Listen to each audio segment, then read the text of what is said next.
program Behind the News tekuleka chechimu tutereze byasoba ne tukulaga ebikusikira abana bagambe tino ate babiranga kino nkiddamu n'enkigamba n'enkikakasa tujja biranga olw'ensonga kirukakatako batusaka kazito bazoga wino kola ABCD ne tukikola nafe tukiranga kubanga bode kikola bayinza okuyimiza ne bakujjako ne license yo ne kyokola kirange bomalo kiranga vayo kali tuvayo lapula abantu kati abantu musalewo mugeti na ya bus batubulidde naye naffe batubusizaamuko akatontono mugala nga tuliriza tubidya bituwomera naye kivaamu kiki kulwala birwadde nga kansa kokolo oyo nobanga temunanga abantu baga kufa bufi tukwaniza mnafa tuliza ali ku Impact FM radio Luwasa menje teta mama zokuse ngokibe joino kubya ku nkoko abana bali mulumula bakomyeyo kati bonna kyemanyi bonna kuba amasomero agasinga gagadde unako lweggulo officially unako lweggulo era unako lwalirondoza abasinga obungi abaliseyo banonye era kati bali mukubadde waka muga kulya ku nkoko ne muve ku bukoko buli bukiyo bannange mugule nkoko Nancy kubanga yekuziza kumanyiga Katonda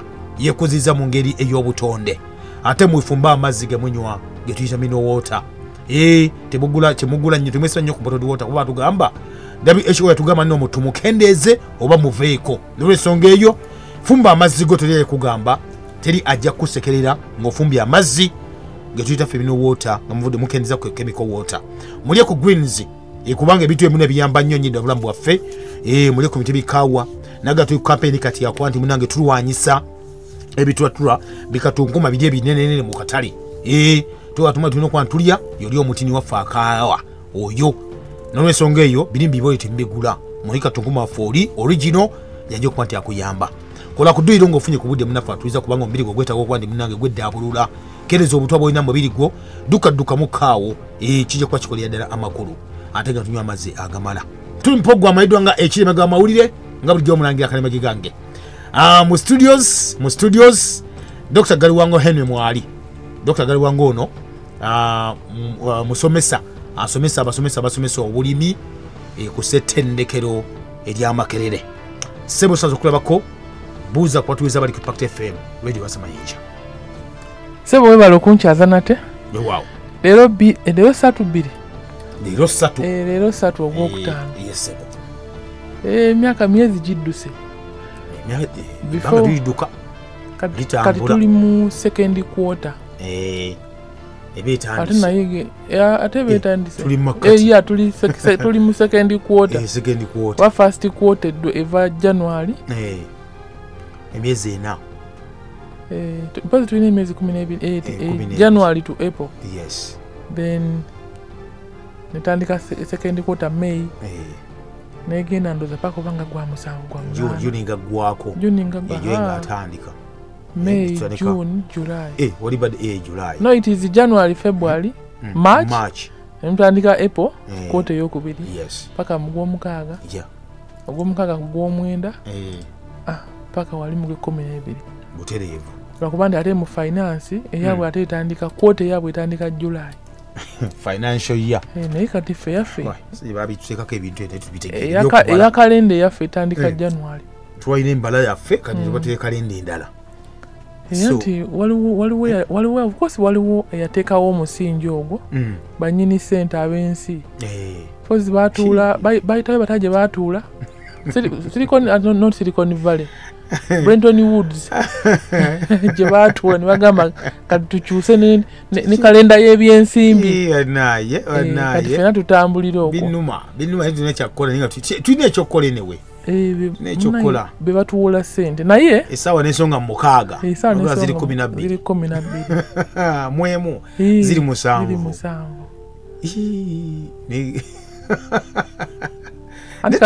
anti kati bo kalende gundi yaabwe etambula 6 hourly bakibala 6 hourly natuli eno kyenga tuli eno tetuli eri anti kakati akusookayo mu maaso yakuwa peesi kwotegerera pozi ayina ensimbi naye ate yalagira bakube entongoli bwe bati obugunjufu kigambibwa nti bwasookera kusemazenga Africa butereevu kibayita civilization mpozi mu luzungu yes ne bubuna nati munange waliwo kibayita okweddiza ebintu n'okubba ebintu ebyenjawulo okweddiza ebintu n'olowoozesa omuntu nti gwe kitandika nti gwe yakitandikawo n'osaanyawo ekikye n'okulembeza ekikyo nti John Speak yazuula ensibuko yaki ya River Nile kyokka nga lwa bamutwala ate nga abasoga baaliwo dina bamutwala omulagawo yababuuza ne bamutwala ne bamulaga nti we wano naye ekitongole ekyo ekya Royal Geographical Society mpozi era kyekyerimbike mabega mu kuleeta ate bannaddiini ati okusooka kyasooka ba explorers okuda mukyeyita ba misani naye nga okosi bajja balina mission abamisani bajja balina mission mukiva ekigambo ekyo babasirika ku mission era ndowooza yensibuko y'okukyusa n'okuzingamya Africa nakati kuba abamu in fact abasinga obungi aba explorers abajja eno baali bannamagye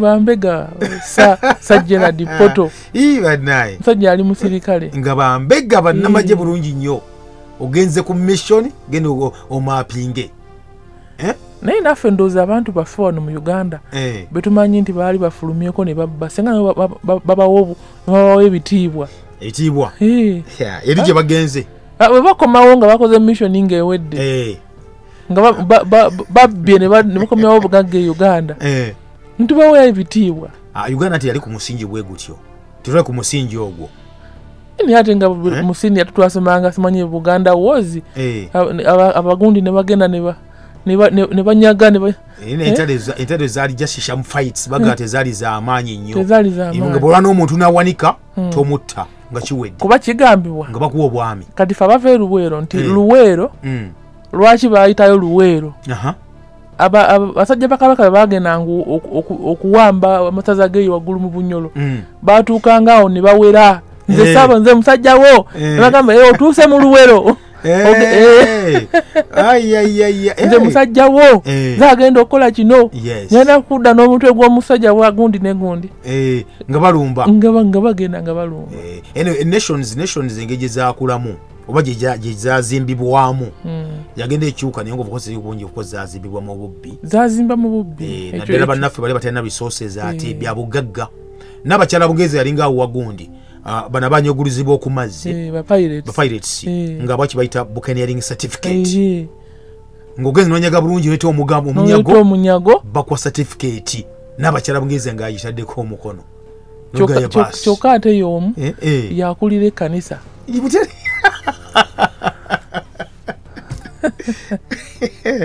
alwagambe gye yava wayi alwagambe gye bava eyakabaka Henry the 8th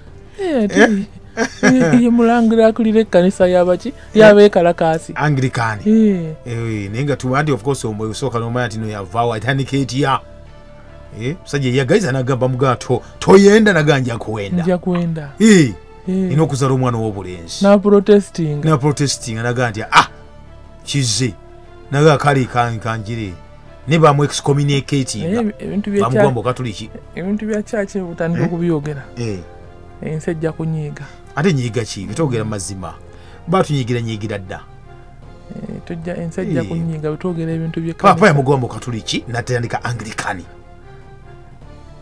natandika protestanti protestant ejja luvannyuma olwo ate kubanga Anglicani olwokuba nti yava East Anglia naye yali Mungereza kati baprotestant bagenda okujja bano abagundi ng'olwedde yali agambye eki naye kakite naye ng'akitadde bwe bityo bwe bibeera Mukama atukuumye enkuba tugifunye naye mu byalo tetonyayo enkuba tebadde evenly distributed eri mbibuga manyi bwe tuba twogera ku nkuba waliwo ebintu betukozesa kyebayita nga rainfall distribution rainfall effectiveness ne rainfall intensity omanyi nadde ndowooza ekintu ekyo rainfall distribution kyogeddeko nezijukira neŋŋamba waliwo sayansi abantu gwe bakozesa nti gundi yaloze enkuba gundi yakoze eki nezijukira enkuba ekwata wano nemuga enkuba waneyejja nemulusi nemutegula ebintu neneegera neetonya omitalanga ena enkuba eva kukyokutambula bannaffe tulimu ekintu oleeseemu ekyagundi yaloze enkuba mukwano gwange eggulo okuva nakubidde maama mu kyalo nembuza enkuba kuba ekuba yatonnya ennyo okuva ekiro nemuga enkuba etuuse naga nti ate eri enkuba musana gwokka ekalungu nekirowoozamu nenga ngasoka nkunyonyola kyosookeddeko mu sayansi tumanyi nti buli kimu kiri kya tekinologiya. Yes. Nina mukwano gwange abeera Kasese ngenda namwogera erinnya bamuyita Maurice Kabyanga alabika omumanyi n'omumanyi. Yaŋŋamba nti ng'oli Kasese bw'obeera nga teweebuuzizza ku mulogo w'enkuba ow'oku kyalo you can't have a successful party. Bw'obanga teweebuuzizza ku mulogo w'oku kyalo totegeka mukolo. Belief. Sina belief it is a reality. Kakati ati tubuuze ekibuuzo ddala kituufu gye kiri oba nedda? Ebintu ebyo gye biri. Ngamba Kasese gye biri abantu baloga enkuba bagirogera ddala negira eti neewunga negenda. Kati omulogo waabwe ku kyalo bw'obanga tomugambye nti munayi muzeeyi lelelelele kwatayo omutwalo enkuba egenda kutta omukolo gwo awamu omukolo we guli bannange egenda kutonnya. Dokita yali agenda egundi ayimusi ng'erigenda e Bunyoro ng'ekukola longi n'okufuna BTV yali Bunyoro kati BTV abaana abasookayo okugenda tiimu yasookayo eyo esooka ogenda esooka okunyisa ekigambo tujja bayigamba nti mwamaze okulaba omulogo w'enkuba babuuza mwamaze okuba omulogo w'enkuba babuuza kagiri oyo bamusindikayo agende akati kagiri akubira mu manager Alex negundi ne human resource aga abasajja bambuuzizza ekibuuzo eno tutekewo ssente z'okuloga enkuba joka nga bagamba tekewo ssente z'okuloga enkuba Dr. Soda atwalayo njiri njiri negamba kati manager wamugamba nagamba nti amugamba oyo tejja kutonnya n'amugamba naga nti agambye eki katulinde naye waliwo era tiyatonya naye sente bazimuweera tebazimuwa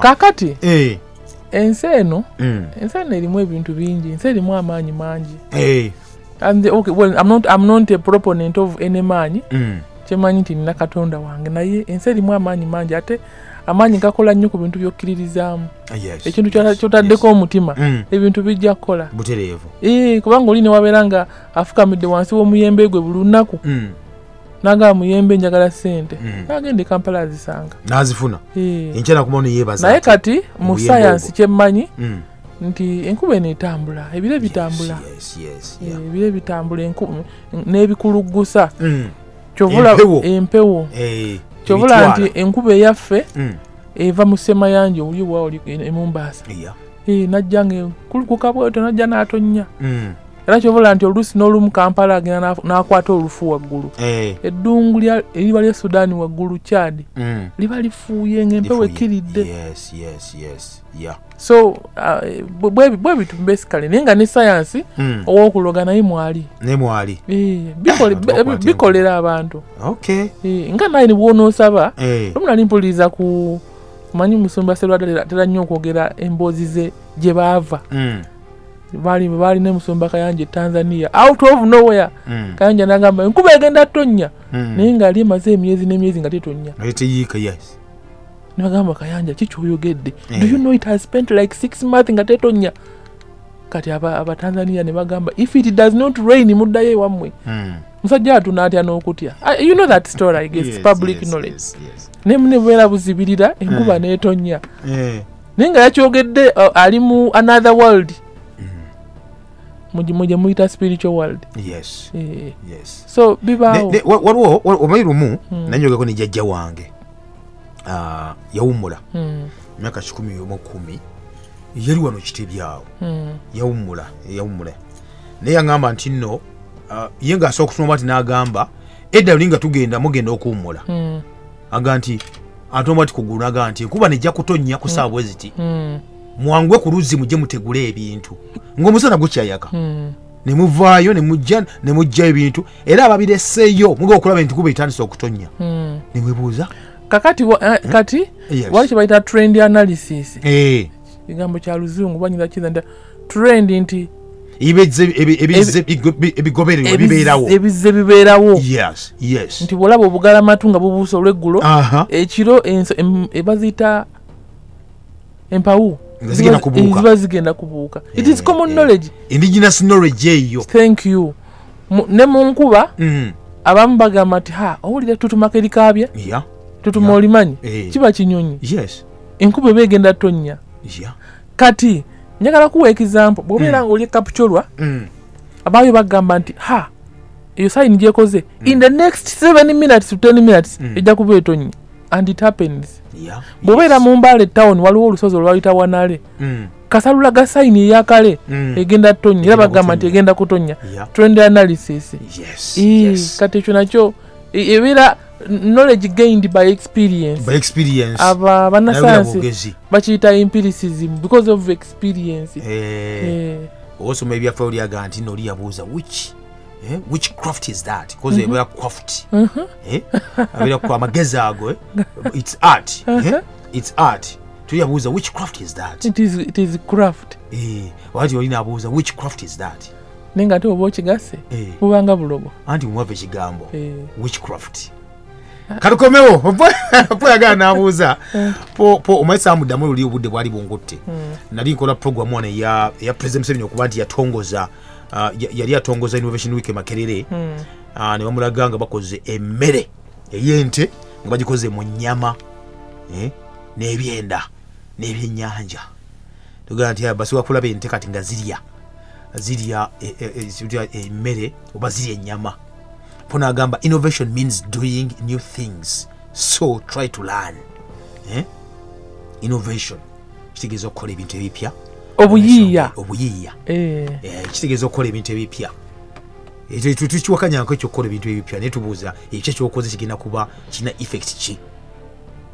Obuyiiya tugenda mu birango batulandise tugenda mu birango naye nyagadde tutandikiraawo tukomawo tugende ku mmere yaffe because it's also mmere naye nga bingi bitunkuba tukola katujja munafe atuwiza oli ku Impact FM ekyemigwa mawulire. Program behind the news tekuleka kyekimu tutereeza ebyasoba ne tukulaga ebikusike. Okay, Impact FM koli munafe atuwiza kyali ffenna program ekiri emabega mawulire twogera ku nsonga ezikwatako obutereevu. Dr. Galiwango Henry mwali mu studios. Dr. atwayogera ku kintu ky'emmere ng'emmere efuuse emmere nga kiswaza era kakikyangayo kiswaza kati ndi kati omusajja alina amaka ate agenda ku mudaala okugula enkoko ennansi tasobola kuba nga agirunda.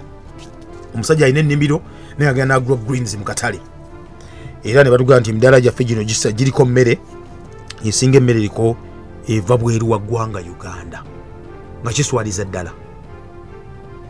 Ndoza leo tumalize series zino okuba dakiika 2 esingadde njagezaako okufunza.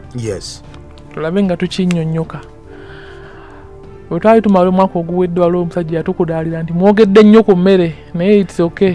Omusajja oyo yatukudaalira abeera Namugongo. Oba yali Paul? Yali Paul. Paul yatera okukudaala bw'atyo naye lumu njagala ndabe ku musajja oyo. Paul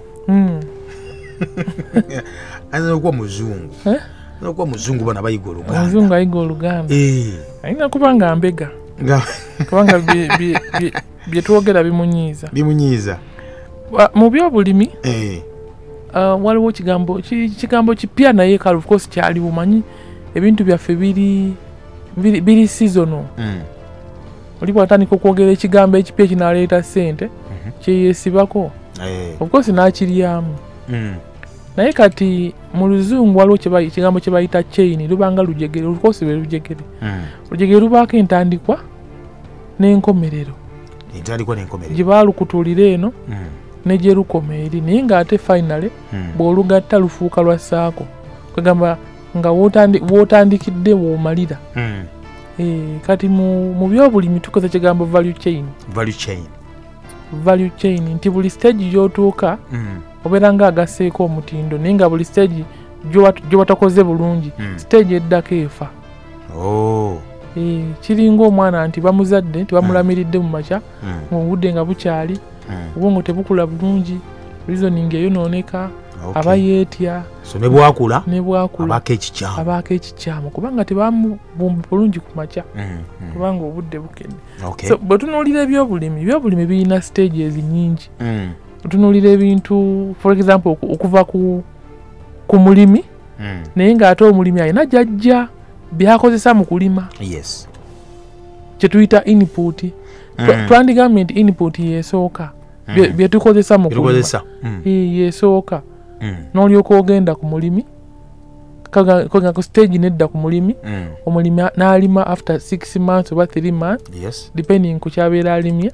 Byonna byabeera akoze bijja salawo nnyo kitya ekigenda okuvaamu. Naye ate omulimi yeetaaga amagezi amagezi ge tuyita extension oba obukugu.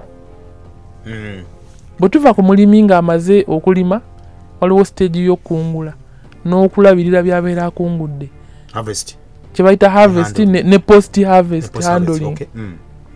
Kati awo mu handling ne tugenda either ku processing oba ku marketing. Processing ki mu Luganda? Kwe kukyusa byobeera olimye n'obikyusa bibeera bwe kaba kasooli n'omukolamu obuwunga. Ate kiyinza n'okuba nga si buwunga naye ebijanjalo byobeera okungudde n'obiwewa bulungi nga temuli nfuufu nga temuli mu bisaaniiko naye bibeera processing. Ogabikyusa omutindo waliwo obijjidde mu nnimiro n'obako ky'obyongeddeko. Otera ogenda ne Masaka waliwo abatunda lumonde awo mu Bukebe. Wamwozezza weebale kye mbadde ngenda okugamba. Lumonde oyo kati onoolira lumonde oyo ng'oli alese lumonde aliko ebitaka n'osanga n'oyo gwe boozezza gw'ogula aliwa kati eyo nayo value addition ayongeddeko omutindo. Kati bwe tuvaawo of course mu marketing kigazi nnyo nti mulimu ne transportation n'olulimi lw'okozesezza.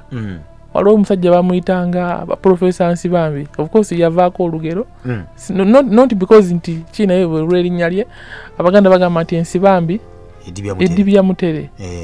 In other words mu kugenda okutunda ebintu byo biteeseteese otya.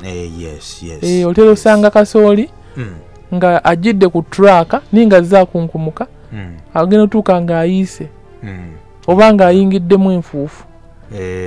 So kati gundi eyo nnene nnyo naye tutunuulire ku buli kimu naye ekusinga ddala ebiri crucial ebireetera emmere yaffe okubeera nga si nnyingi nnyo katale k'ebweru nti naffe wano emmere yaffe egende esindiikirizibwa.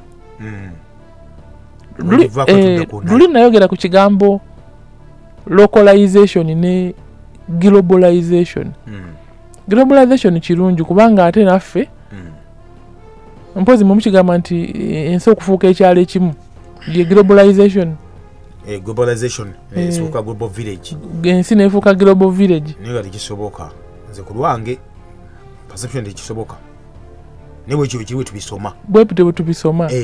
N'ogamba nti omuceere guvudde Vietnam gutambudde mwezi mulamba guvudde Pakistan ne gujja ne gusindika omuceere gwe waffe ogwamuru oba ogw'eddoho. Ne bagulwanira mu maduuka nti njagala Pakistan eyagulime next door. Naye nga tuguyina amulu wali gwa 2,000 naye gwe noyagala ogule ogw'e Pakistan gwe 5,000. Ate ogulimiddwa chemicals ne gwongerwamu ne chemicals okutambuzibwa obutayonooneka. Kati mu mmere waliwo kye bayita food might byonna tugenda kubyogerako naye tutunuulire ku bintu nga 3-4 ebintu ebinkwatako nnyo ebiviiriddeko emmere yaffe okubeera nga ntono. Tutunuulire ku farmer level tutunuulire ku extension level ku magezi ge tufuna ag'ebyobulimi okuva mu balimisa. Tutunuulire ne ku waliwo n'ekifuga byonna financing nakyogerako ne luli okuvujjirira. Era nayogera ne ku kigambo value chain financing. Buli akali wano kenjogeddeko keetaagamu ssente ate ssente zezivuga. Ekyo olinga agamba weziba nga ssente zezivuga olibanga ngamba kuba ffe twakuliranga ebyedda twalabanga abalimisa nga bajja ewaka ng'omulimisa ajja abagandira ngenda kujja wano ku kyalo guli ngenda okuba kati nga mulima n'abalagirira engeri gye mulimamu kutemesa osolo bichi ngajja on a weekly basis ate nga bavuganga na gaali butereevu ne kati bachajja ninga ate pichipichi wezi ne of course twekwasa nti tetulina sente kibula njogende ku finance ne mu marketing twetaga finance olira ku musajja mukwano gwa tamale emirundi omugenzi gwe bawa sente ogenda osomesa abantu okuyigiriza okunywa kaawa bino bitagisa mu sente tugume katandike ojje ebirango bino kubanga ejo bitagisa sente kamokola ku sente. Program Behind the News tekuleka kyekimu tutereza ebyasoba ne tukulaga ebikusike. Omulimu gwaffe omukulu okutereza byasoba nakulaga ebikusike obitegere mwafe omanye kiki olina okuba nti okola mu bulamu bwaitu. Dokita tukyali ku nsonga ya mmere. Yes. Kati ku balimi baffe obuzibu bwensinze okulaba waliwo muzungu kye bayita consistency. Kyeki mu Luganda kibangoga nti kwabadde kulemerako okulemerako bw'ogenda e Tanzania abalimu omuceere waliwo ndooza ziringanga district ziringanga 3 olaba wansi awo tuzeemu wabeera waggulu wabeera kyengulu ewaabwe naye ffe waffe tugamba wansi wa Lake Victoria awo wona Mwanza Kigoma wona balimawo omuceere. Era nga bo sente zaabwe ne bwezibeera sente za muzungu bo sente baziteeka okufulumya muceere ate ku sente ntono kyobalaba omuceere gwe Tanzania gutuuka eno nga guli ku 182 kilo nkemaze n'okuwa omusolo gwa mpozi yani commissioner yani musinguzi wayura okusinga gundi eyo yagera nnyo ku mulembe gwa Kajina nga gumaze okuwa ki omusolo. The same applies to Vietnam. Kati omuntu namanya nti kati obulamu bwange bugenda kutambulira ku kulima kintu kino nga ne government ekuyambyeko. So kiki bayogerako nti at least buli region yonna eberi nakki amaanyi wegateeka nga tuma kyekivaano kyekiva yes nali mbaalo nakuwa example ya simu zentungo eri ku shillings 6 kilo kakaaga. Actually mu Africa Uganda in number 2 mu kufulumya simu ngoje Egypt yesooka ne Egypt amazzi ngajja Uganda njogedde nampola tebatuwulira kubanga wano balinayo bambega baabwe nga bagafukira mufukirizi banga abeera bali kupima ssebo kukiira buli lunaku makya nekawungebatandikawo n'ekitongole ekyekiyaayi River Nile something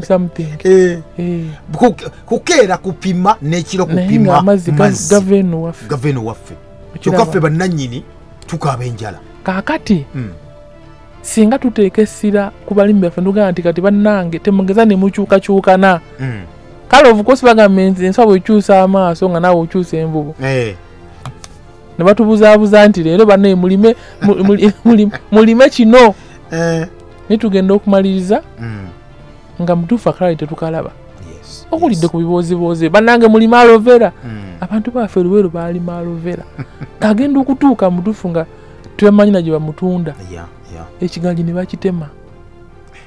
So twetaaga consistency mu balimi baffe obusaanyi nzeri ebintu byesibuukira kati leero waliwo movement gye bayita eya House Ovacado.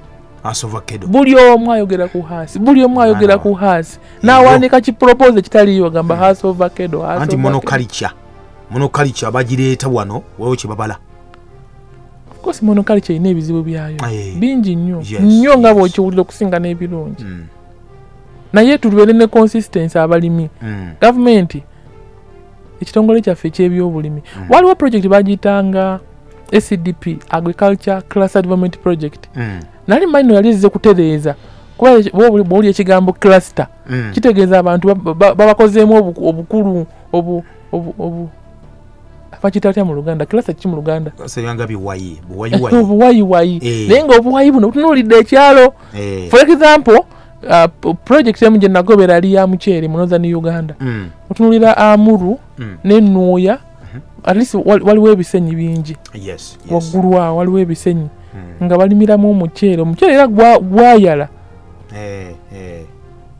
naye ate obuzibu bwaffe era kyogera kiri consistency naye nga ate consistency teva ku balimi bokka n'abatutwala. Project eyo yali ya Sentinel yali ya IFAD International Fund for Agriculture Development naye ate sente bwe ziggwawo nga buli kimu kifa kati kitegeeza nti ono abeera wandise project Minister of Agriculture ebeere wandise project nti naye tunuulidde sente bwe ziggwayo nga bagenda wa muzeeyi nga beebaka muzeeyi twetaaga kino tukole kino so nga ate ekintu kyonna kyonna ekiri commercial kyevuga kyokka nti ne sente z'omuzungu bwe ziggwamu mubeera kikoledde mulina okukolawo plan nga kino ogenda mu maaso sustainability naye kati of course sustainability kigambo kirungi nnyo nti ekintu kiba kyetwala mu maaso kyokka kiba kyevuga kyokka nga bulaba ekizungirizibwa kigenda ne kiyita ku bbanga ery'ensi nga kitanga kutambula n'ensi bwe kiti nsi gyedda gikigenda naye kati obuzibu waffe kale of course tunenya abalimi naye nga this is far beyond ku mulimi yes another example waliwo project bagiyitanga Community Agriculture Infrastructure Improvement Project KAIP eno yali mu local government era ezo sente bazijja mu Africa Development Bank naye kyewuunyisa nti sente zino bwe bajjanga okukola project mu byalo kati nkwe example nga Sembabule nandisuubidde nti bandibadde batuwa byuma by'amata byokka kubanga balunzi naye ate wasangangayo ebyuma by'omuceere ebyuma bya kawunga nagenda ni Nandala Mafaabi a project eyo nzeemu ku bajave baliwo Mafaabi bali ali Budadiri ogenda okutuukayo nga babawa ekyuma ky'amata abatalina nte ate ng'ente eziriyo ezaabwe ezaabo Abadadiri abagisuba eyo sizamata za nyama era mu Uganda mu Uganda abantu balunda ente neggumira nga ya nyama genda mu nsozi z'embaala eyo and actually olaba zino ogundi bano bayita matada mu Italy bano abalwana n'ente beewaabwe oleeta ente eyo nezirwana muzannyo gwogenda mu nsozi eyo naye baateekayo kyuma ekyo ekyamata naye kati kugamba nobiranga ogitadde wakyamu kakati ebyo byonna bizibu byetololera ku mulimi nti omulimi omubuzaabuza omugamba tandika kino so nga ate omulimi muzzeemu essuubi ng'ali ku kintu kimu bwe kiti kyalina okufunamu amaanyi ogende ku Amuru for example bw'omanya nti ettaka muyina ettaka lya kisenyisenyi liri flat amazzi wegali kyekiddawo ndi muceere I think problem ijja bw'obutempowering abantu bano bennyini nabo n'abantu abalina okuba empowering nabo tebali empowered oluusi nabo obasaasira tebali empowered anti lumu nali ndaba gundi Minister Kasaija Minister of Finance ng'ayogera ng'agamba tamanyi bayita crypto currency naye ng'ate yakulira ebyensimbi kyobyokana zijjukira nti nno sente zitambulira mu bbanga zityo toziraba nako jjuka Trump yakagamba baagala kutandika bizinesi nga ziyita mu crypto obuzibu bwonna bagala control obuzibu buva ku kintu kimu abantu simanyi ba Uganda ate nfune bubi njagala ku example waliwo omuntu gwe bagamba nti omusajja oyo omutwalire emmotoka akanisa emmotoka kuva 1970 naye nga nkubuuza tekinologi waleero amutegeera nga tamutegeera yes omanyi byadda kkiriza eriyo abaleero walina okumanya ebyedda naye nga n'ekifo ky'olimu ekyo bakikuwadde kubanga tobba nsimbi naye nga toli mukugu mu kifo ekyo obanga oli mukwano gw'oli akuwa ebyo nabyo bizibu tubirina walwana naye tontwala mu byabufuzi bayinza n'okutuggala minisa wagamba nti bakola kimu ministry eyo tosaana kugikola ekina kimu byetwasomanga ebyo twasomanga omusomesa economics abasomesa economics nga talina dduuka taddukanya dduuka lyonna naffe abalimisa nenzija negamba ekintu naye ngaeka sinayo wadde n'ekitooke ogenda okulimira nga sinayo wadde ekitooke wadde ekimu bwe kiti kitalo niye obudde bugenzi tugakwala kusimuza abantu bbiri zokka tuve wano eno ye puroguramu ebakunya ne beetonda ku lw'ensobi ze baakola ono basonyiwa puroguramu behind the news tekuleka kyekimu tutereeza ebyasoba ne tukulaga ebikusike noti musavu noti 5 mwena munanya noti musamusa mukaga no mukaga noti noti musamusa mukaga anayi katuve kusimuza abantu birizo katuve wano kuba budde ndabo budde ebyaddala oli Impact FM radio semanje program idwanga echaga mawulire tulinde kusagalwanga mu studios wanji Mulangi sebo ako sebo je baliko na sebo bakuliriza Amina sebo sebo ani ono Katumba chiringa sebo yese bwana Katumba kisimanya pesa ya mungu sawu kasa mungi kutoke byangu kasa mungi okay kolokolo kali kasa mungi kubitoke bye na dali kolokolo Impact FM ko limu nafe wanji hela ese wona je baliko wani ontata akutuseko bukurusoye tumutegedde tufunye omulala wanji mukulu kalema kulamusiza sebo nange mwenjo sebo ne musawo yenyini naye amanyanze kyaligamba Alex otoma ngandi lusango wano yes sebo sazo kuwulira awula akantu katono nnyo ng'obudde bugenze musawo oyo ngafuna kuba mu ekirowoozo ne bamulonda kuwa pulezidenti amagezi ku nsonga z'ebyobulimi naye tuyirayo abantu abatumenya obumenya abatalina kye batuyamba erinye naliteekayo nalisindika nako simanyi nakumanya balamusiza kale sebo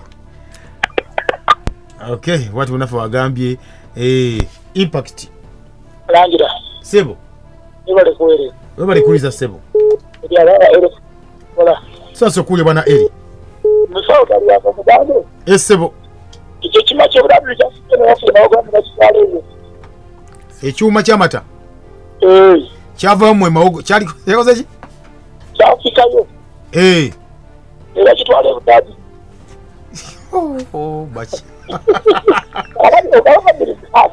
sebo walo chewa agriculture zone agriculture what zone zoning naye lewo njapo n'okula bakufuna abetali ate bagabayo bagabayo zabira ebintu byazana yafuna bya kivandulo network ayise network ekyakanye ne tumutegedde bulungi ani katuyika weseweri wentusi ne ekiwunyisa ekyuma kyamata bakijja ne kitwala ebudadiri wasembe tuve wano hela kulangira kalema mwebale kuweereza sebo mwebale kuliriza enze Gerard okuvene ekisugu yes Gerard tusima empeereza yammwe mpozi badde nsaba bwe muba mumaliriza Dr. Galiwanga tusomereko ku namba ye kale okay webale nnyo abali nnyo bali eddala munafa agamye tino sebo mulangira bali kusomesa ggwanga lyaffe nze Dembe David wano ekikoma w'obulenzi kwe tulituwuliriza okay ampo today you've discussed without the word bazungu thank you no nate twabongedde bunalenta twayogedde ku Brenton Woods wava IMF mpozi nga bayita bimanyiko alika bayita bimanyiko twalika tamanyiko doctor tumalize program Mwami Katumba kyaligamba bya Ruhanga Gerard Dembe mwebale ono wakasa kasa basically tumukontrolinga mu bwangu nga tujjawo enkolokolo gye yekweka so ati enkolokolo zijjewo enkolokolo ziveyo ono munafu Rusango wali waffe Rusango simanyiyo okuva Rukaya then okuva mu Blakati awo odda Rusango ono mwami alesemu nti presidential no abantu abo tebagala kuba advisinga actually they end up advising you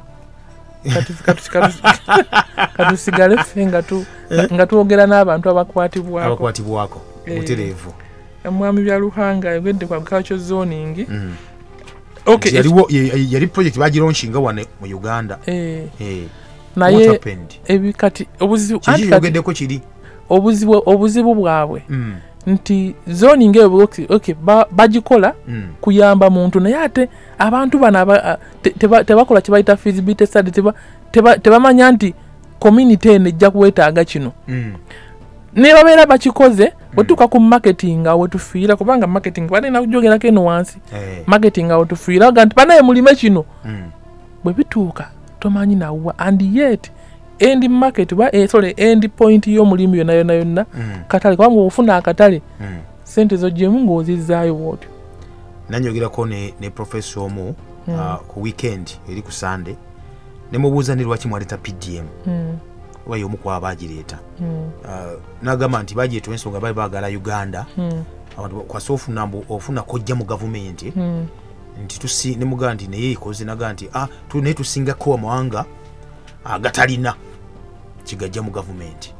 Uganda saagala kugigeragera waliwo n'akasaka tulinanire bakageraageranya ne Uganda nga balaga nti ko kali bulungi naye saagala nnyo geraageranya na Uganda naye ekikulu kya byonna context problems ebizibu nga mmwe ebibalimu temugeraageranya bizibu bwammwe na baneighbor. Gati sometimes in allocation of resources again ebirambi olw'okugeraageranya katubawe at least banagamba tusinzeeko abe Kenya gavumenti etabawayo n'akasente n'akamu sibula abatuwuliriza. Bannaffe mwebale tuwuliriza tunadda mu weeks 2 maaso mukama abakuume. Okay, program bwetyo etambudde mu ssebo ne banyabo nate tusubira mufunyeemu tubagamba ebintu bino bye twogerako bw'oba ng'obifunye gamba ne munno naye abyongereyo ensubi nga munnange etuwoomera ffenna nga tuli wamu. Tukusiibudde mube bulungi era mweraba. Program Behind the News tekuleka kyekimu tutereeza ebyasoba ne tukulaga ebikusike.